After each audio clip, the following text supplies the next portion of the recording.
사람들에게는 누구나 자존심이 있죠.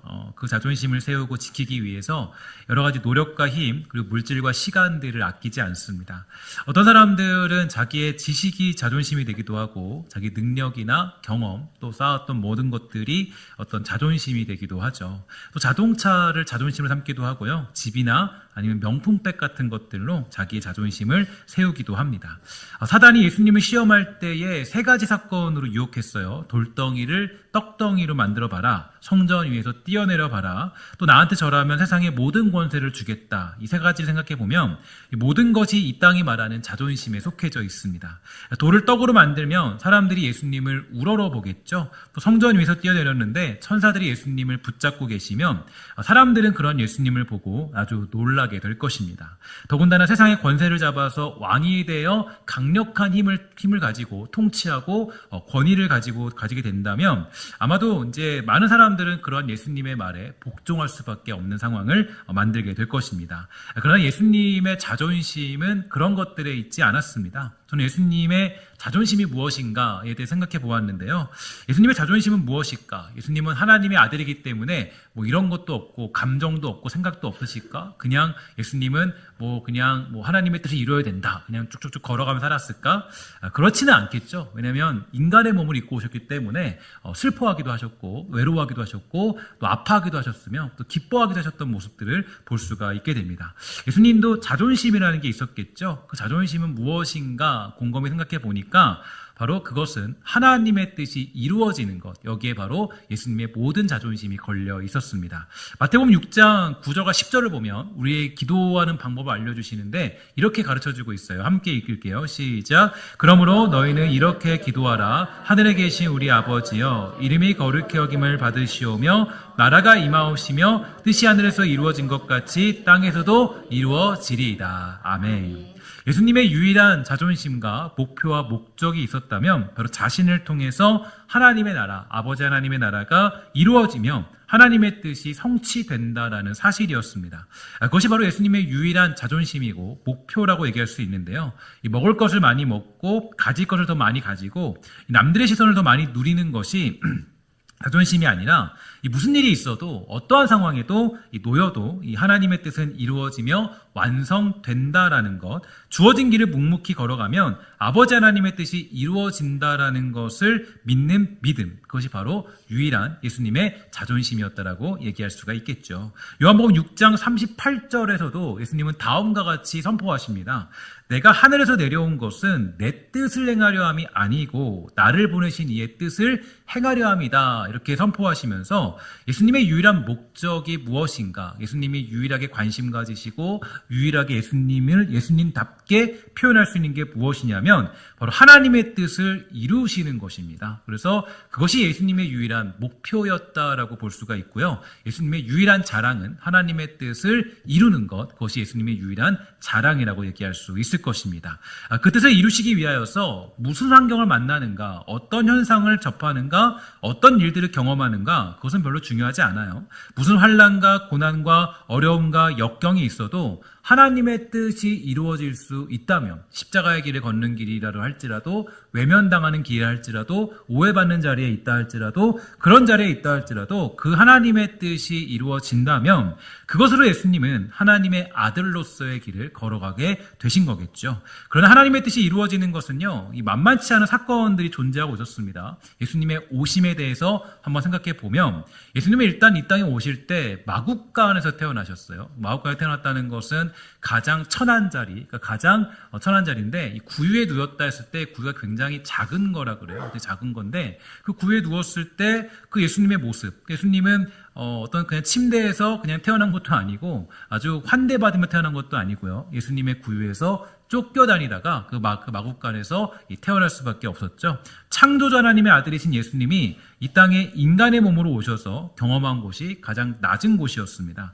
심지어 그의 부모들과 가족들은 왕에게 쫓기는 신세였고요. 도망치면서 겨우겨우 살아가던 그런 삶을 살고 있었죠. 더군다나 하나님의 일을 완벽하게 이루는 사건이 뭐냐? 바로 그것은 십자가의 길이었습니다. 십자가의 길을 걸으셨는데 이 십자가의 길은 인간의 몸을 입고 오셨기 때문에 예수님에게도 너무나 고통스럽고 괴로운 길이었죠. 그래서 우리가 느끼는 고통을 그대로 느꼈다. 히브리서 기자는 뭐라 그러냐면 체유라는 은혜가 있었다. 그래서 우리의 십자가, 그 주님의 십자가가 능력에 있는 것은 그분께서 우리와 똑같은 고통을 경험하심으로 말미암아 그 모든 죄악을 담당하셨기 때문에 그 십자가라는 것이 의미가 있다라고 그렇게 설명해주고 있습니다.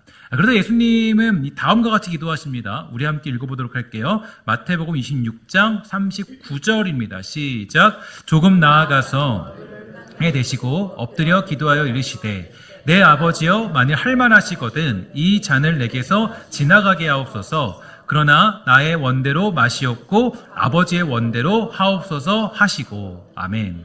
예수님은 그 길을 피하고 싶으셨던 게 분명해요. 그래서 예수님도 마음이 두렵고 떨리고 그것이 하나님의 뜻이 이루어지는 것인지는 알지만 너무 무서운 길이셨기 때문에 예수님도 그 길에 대해서 고민을 많이 하셨던 것 같습니다. 그러나 그 길을 결국에는 걷고자 하신다라고 고백하고 있는데, 왜냐하면 그 고난의 길이 이제 너무 두렵고 떨리는 길이지만 그 길을 걸어가는 것이야말로 비로소 하나님의 뜻이 이루어진다라는 것을 아셨기 때문에 예수님은 그 길을 묵묵히 걸어가시죠. 그래서 예수님은 하나님 아버지에게 그 길을 걸어갈 수 있도록 용기와 담대함을 달라고 기도하셨고, 하나님의 예정과 계획과 섭리하심에 순복하게 해달라, 하나님의 뜻을 따르게 해달라고 예수님은 간절히 기도하십니다. 그리고 십자가의 그 마지막 순간에 예수님이 뭐라고 말씀하시냐면 요한복음 19장 30절에 보면 다음과 같이 얘기하고 있습니다. 함께 다 같이 읽도록 하겠습니다. 시작.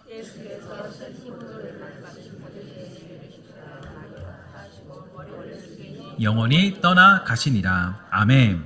예수님의 마지막 고백이 뭡니까? 다 이루었다. 다 이루었다. 그러니까 이게 되게 중요한 메시지예요. 그러니까 예수님이 다 이루었다라고 했을 때 실제로 예수님이 이루신 것이 있어요, 없어요? 실제로 우리가 생각하는 게 이루었다라고 했을 때는, 여러분들 다 이루었다라고 얘기했을 때 우리는 뭐라고 그럽니까? 우리는 야, 내가 이 정도 살았으면 괜찮네. 내가 자식도 있고 아들도 있고 뭐 딸도 있고, 야, 자식들 그냥 좋은 직장 갔으니까, 좋은 대학교 갔으니까, 그냥 아들 딸 잘 살고 있으니까 이 정도면 내가 인생 잘 살았다라고 얘기하지 않습니까? 뭐 재산도 있고 그러면요 더 좋겠죠.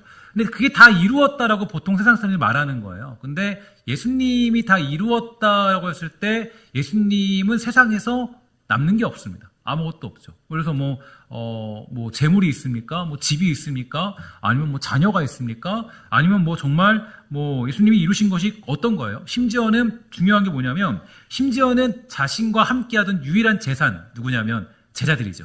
제자들도 다 떠나버렸어요. 관계가 다 완전히 다 깨져버리고 다 배신해버렸죠. 다 도망쳤습니다. 그러니까 예수님을 봤을 때 예수님은 남은 게 없어요. 그러니까 다 이루었다라고 여러분들이 생각해 보세요. 여러분들이 지금 숨을 거두는 중이에요. 그러면 야, 이 정도면 내가 잘 살았다라고 할 때 예수님의 상황과 환경과 조건을 보면 여러분들과 제가 고백할 수 있는 그런 조건은 아니죠. 우리는 뭔가를 좀 내놓아야, 뭔가를 조금 드러내야 이게 좀 좋은데, 예수님은 아무것도 없어요. 예수님이 이루신 것은 세상적으로 보았을 때에 아무것도 없지만 예수님은 다 이루었다라고 말씀하시죠. 예수님이 우리에게 가르쳐 주신 기도가 다시 한번 생각나는 그런 대목인데, 예수님 이렇게 기도하셨습니다. 뜻이 하늘에서 이루어진 것 같이 땅에서도 이루어지리라. 이게 예수님의 유일한 목적이었다는 거예요. 다 이루었다라는 건 우리가 생각하는 어떤 대단한 일들과 환경들이 이루어지고 완성되는 게 아니라, 다 이루었다라는 건 뭐냐면 하나님의 뜻이 나를 통하여서 이루어졌다. 그 뜻이 완성되었다라고 고백하는 그 고백이 거기에 담겨져 있는 거예요. 저는 이게 되게 중요한 고백으로 생각해요. 그러니까 예수님이 이 땅에 오신 목적은 아버지의 뜻을 이루는 것이었는데, 예수님은 그 뜻을 완벽하게 이루신 것입니다. 그러니까 우리가 생각하는 방식은 아니죠. 우리가 생각하는 방식은 뭐 사람들도 많이 모이고 사람들도 있고 여러 어떤 많은 조건들이 필요할 텐데, 예수님이 다 이루었다, 하나님의 뜻을 이루었다라고 하는 목적은, 그 모든 결과는 우리가 생각하는 것과는 완벽하게 다르다는 것을 볼 수가 있게 됩니다. 우리들 마찬가지예요. 저와 여러분도 마찬가지인 게, 예수 믿는 우리들의 자존심과 목적은 무엇인가? 여러분들은 다 이루었다라고 했을 때 무엇으로 다 이루었다라고 고백할 수 있을까요? 저는 어떤 것으로 다 이루었다라고 고백할 수 있을까 곰곰이 고민해 봤습니다. 우리의 명예는, 또 저와 여러분들의 명예는 어떤 걸까요? 주어진 환경이나 조건이나 현실이 아니라 우리가 가져야 될 명예와 자존심은 어떠한 상황에도 우리를 통하여서 하나님이 자신의 뜻을 이루신다라는 믿음과 확신, 우리가 하나님의 도구가 되어서 그 하나님의 일하심 속에 주의 뜻이 이루어진다라는 그 믿음, 그것이 바로 저와 여러분들의 자존심이자 명예가 되는 줄 믿습니다. 저는 아모스서를 묵상하면서요, 그런 마음이 들었어요. 특히 오늘 본문을 보면 결국에 여러 가지 내용들이 있지만 핵심은 두 가지입니다. 뭐냐면 첫 번째로 심판에 대한 하나님의 뜻은 확고하다. 그러니까 첫 번째 전반부는요, 심판에 대한 하나님의 뜻은 돌이키지 않는 확고함, 절대로 내가 반드시 너희들 심판하겠다 라고 말씀하시고요. 그 다음에 후반절에 보면 이제 이게 조금 애매한데, 후반절에는 회복에 대한 하나님의 뜻도 확고하다라는 거예요.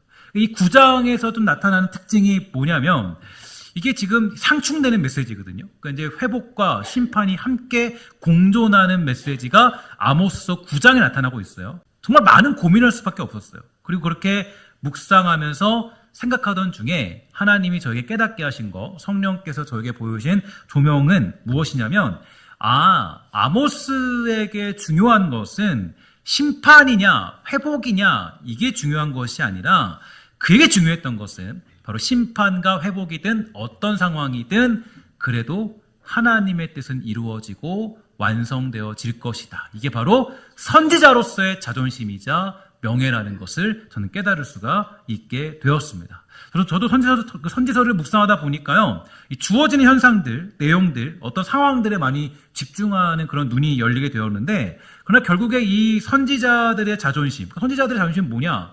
그러니까 선지자들이 보면 심판도 얘기하고 회복도 얘기하잖아요. 그럼 이들의 명예는 뭐냐? 명예는 뭐고, 이들의 어떤 그런 자존심은 무엇이냐 고민해 보니까 이 모든 메시지들이 결국에 이루어지고 완성되고 반드시 그것이 성취될 것이다라는 그런 믿음, 하나님의 뜻이 이루어질 것이다라는 그 믿음이 선지자들이 가지는 가장 중요한 메시지의 선포이자 그런 확신이라는 것을 깨달을 수가 있게 되었습니다. 그러니까 보면 이 선지자들은 대부분 슬픔을 얘기하고 고통을 얘기하잖아요. 거기서 어떤 자부심을 느끼겠어요? 얼마나 괴롭겠습니까? 근데 그 괴로운 중에도 그래도 그 자리에서 하나님의 뜻이, 이런 심판 중에도 하나님의 뜻이 이루어질 것이다, 이 믿음이 그들에게 존재했다는 것을 깨달을 수 있게 되었습니다. 그리고 또한 이러한 고백이야말로 우리들의 고백과 또 유사하죠. 우리들 역시도 어떤 현상이나 환경이나 이런 것들을 가지고 하나님의 뜻이 이루어졌다라는 것은 좀 한계가 있습니다. 하나님의 뜻이 이루어진다라는 것은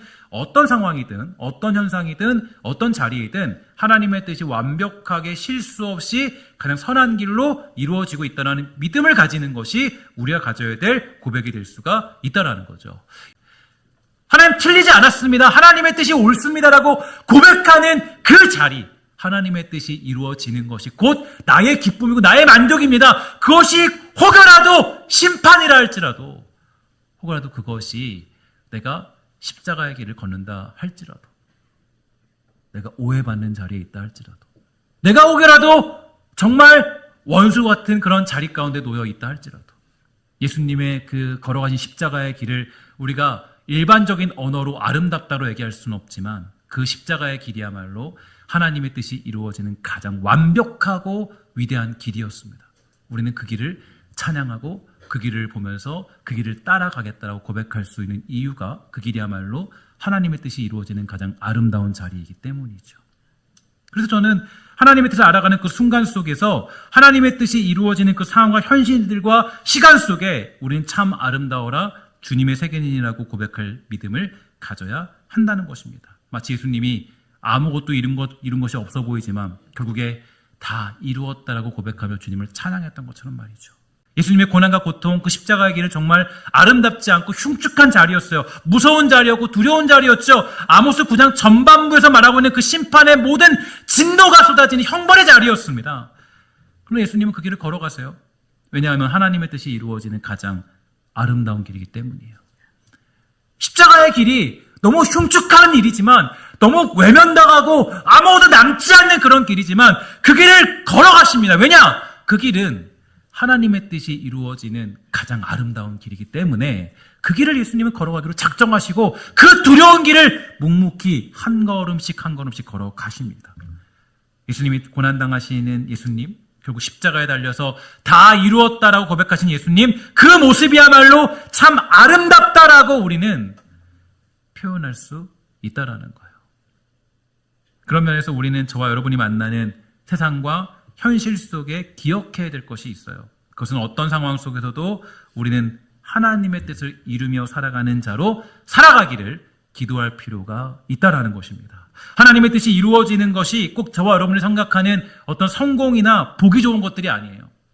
내가 손에 쥐는 어떤 것, 내가 큰 집이 있으면, 좋은 차가 있으면, 내가 사업에 성공하면, 돈을 많이 벌면, 자식들이 결혼 잘하면, 하나님의 뜻이 이루어지는 거겠지 라고 생각할지 모르겠지만 하나님의 뜻이 이루어지는 방법은 우리가 알 수 없고 오묘하고 그것은 우리가 생각할 수 없는 상황 가운데 완벽한 역사가 이루어지는 겁니다.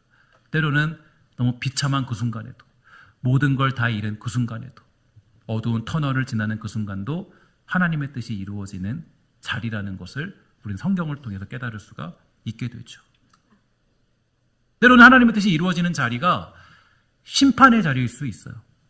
때로는 하나님의 뜻이 이루어지는 자리가 회복의 자리일 수 있어요. 그러나 선지자 아모스의 가지고 있는 자랑과 명예는 심판 중에도 회복 중에도 하나님의 뜻은 실수 없이 완벽하게 틀림없이 그 뜻을 이루시는 우리 하나님이시다.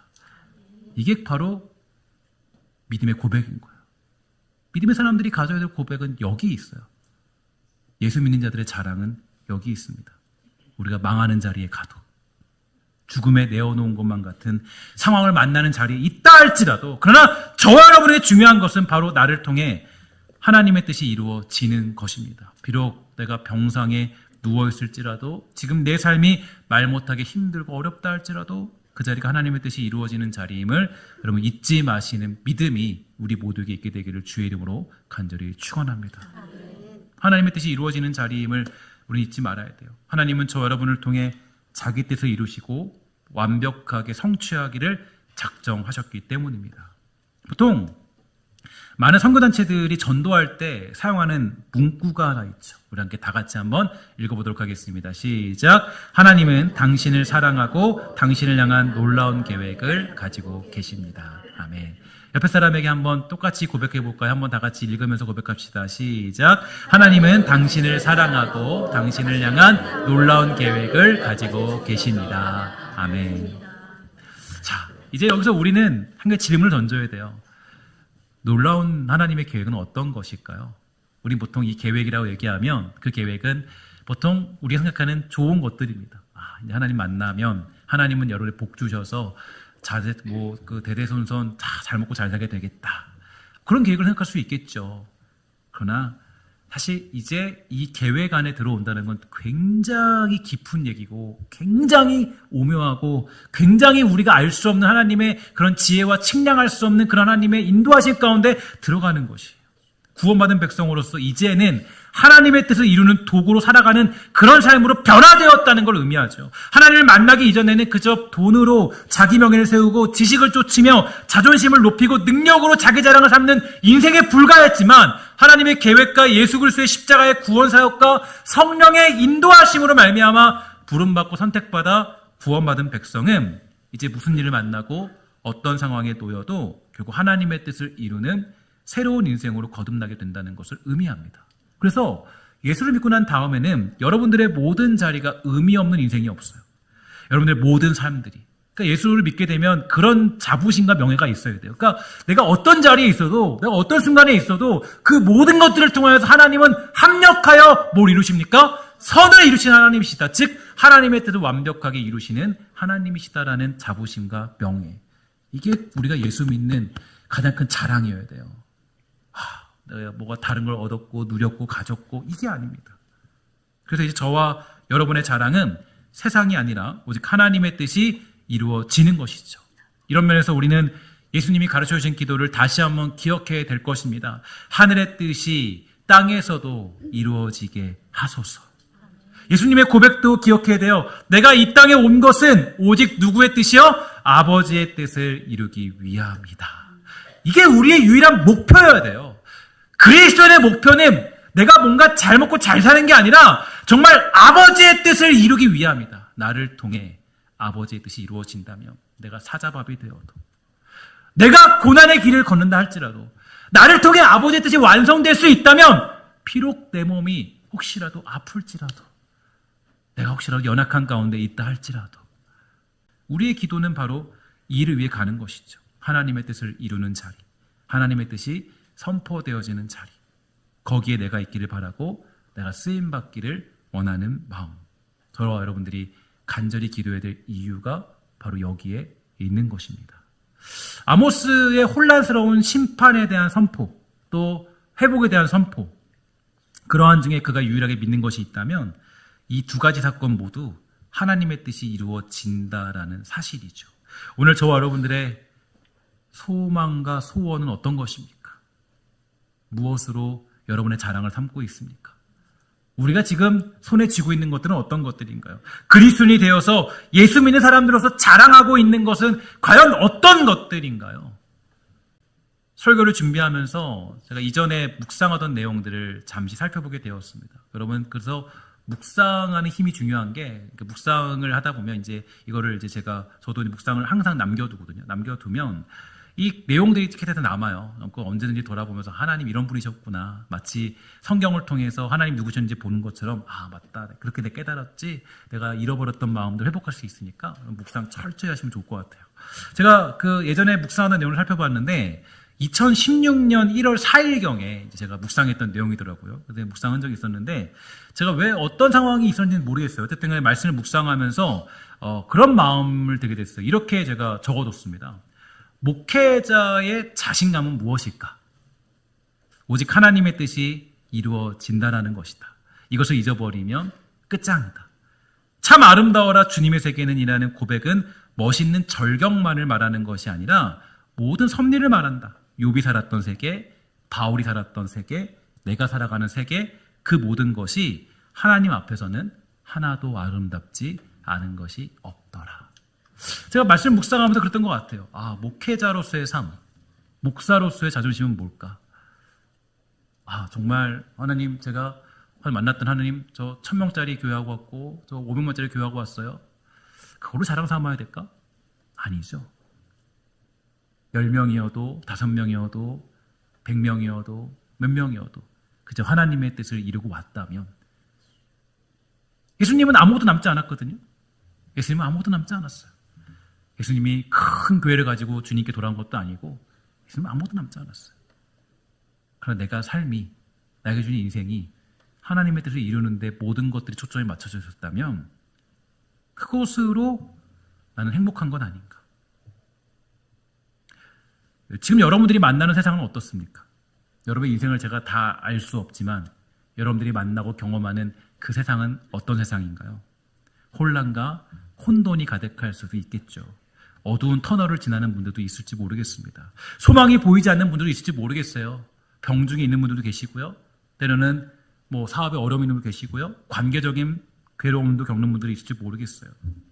그러나 예수 믿는 사람들의 자존심과 명예는 무엇이냐면 그러한 중에도 하나님의 뜻이 반드시 이루어진다라는 것을 믿는 믿음이 우리의 가장 큰 기쁨이요, 우리의 가장 큰 자랑이 되는 줄 믿습니다. 하나님은 우리의 연약함을 다 모아서 합력하여서 자기 일을 이루시는 하나님이세요. 하나님은 여러분을 너무나 사랑하시고 여러분을 향한 놀라운 계획을 가지고 계십니다. 하나님의 뜻과 그 일하심에 대해서 여러분 다시 한번 깊이 묵상하고 깨닫게 되는 한 주가 되기를 주의 이름으로 간절히 소망합니다.